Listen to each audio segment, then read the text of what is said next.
यानंतर वळूया पुढच्या बातमीकडे। पश्चिम बंगालच्या ठाकूरनगरमधील पंतप्रधान नरेंद्र मोदींच्या भाषणामध्ये प्रचंड गदारोळ झाला। या गोंधळ, गर्दी आणि गदारोळामुळे पंतप्रधान नरेंद्र मोदींना अवघ्या 14 मिनिटांमध्येच भाषण आवर्त घ्यावं लागलं।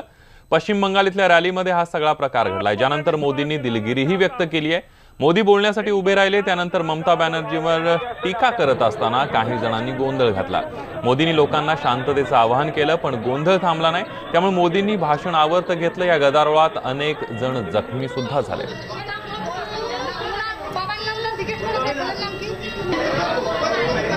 आपण ही दोन दृश्य बघतोय। पंतप्रधान नरेंद्र मोदी यांनी भाषणाला सुरुवात केली, त्यावेळेला प्रचंड गदारोळ झालेला आहे। लोकांनी घोषणाबाजी सुरुवात केली आणि दुसऱ्या छायाचित्रांमध्ये, दृश्यांमध्ये जर आपण बघितलं तर लोक जखमी झालेली आपल्याला दिसतात। या सगळ्या गोंधळामध्ये प्रचंड गर्दी होती आणि या सगळ्या गोंधळामध्ये काही महिला, काही पुरुष, काही नागरिक जे आहेत ते जखमी झालेले सुद्धा आपल्याला पाहायला मिळत आहेत। त्यांच्यावर तातडीने उपचार सुरू करण्यात आले, मात्र पंतप्रधान नरेंद्र मोदींना 14 मिनिटांमध्येच आपलं भाषण आटोपतं घ्यावं लागलं।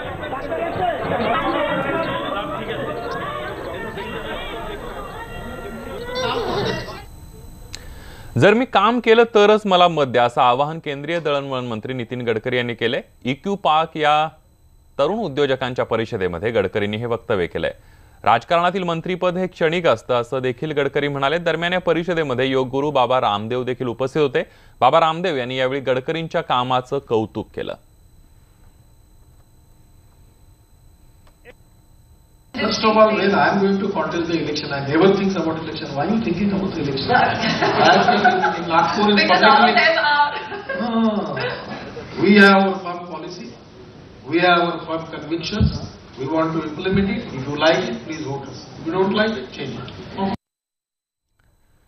संसदेमध्ये एकमेकांना पाण्यात पाहणाऱ्या महिला खासदार जेव्हा निवांत वेळी भेटतात तेव्हा काय करतात, हा प्रश्न तुम्हाला कायमच पडत असेल तर आम्ही तुम्हाला एक व्हिडिओ दाखवणार आहोत। यामध्ये हरसिमरत कौर या केंद्रीय मंत्री स्मृती इराणी, राष्ट्रवादीच्या खासदार सुप्रिया सुळे, डीएमकेच्या खासदार कनिमोळी, भाजप खासदार किरण खेर आणि अपना दलच्या खासदार अनुप्रिया पटेल यांचा फेर धरून धमाल करतानाचा एक व्हिडिओ दिसतोय।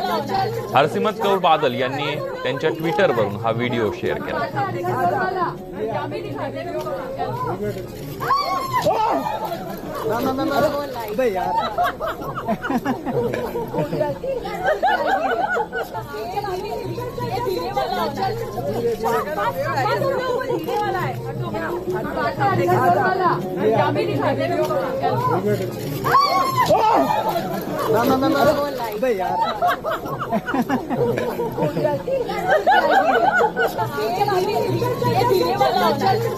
यार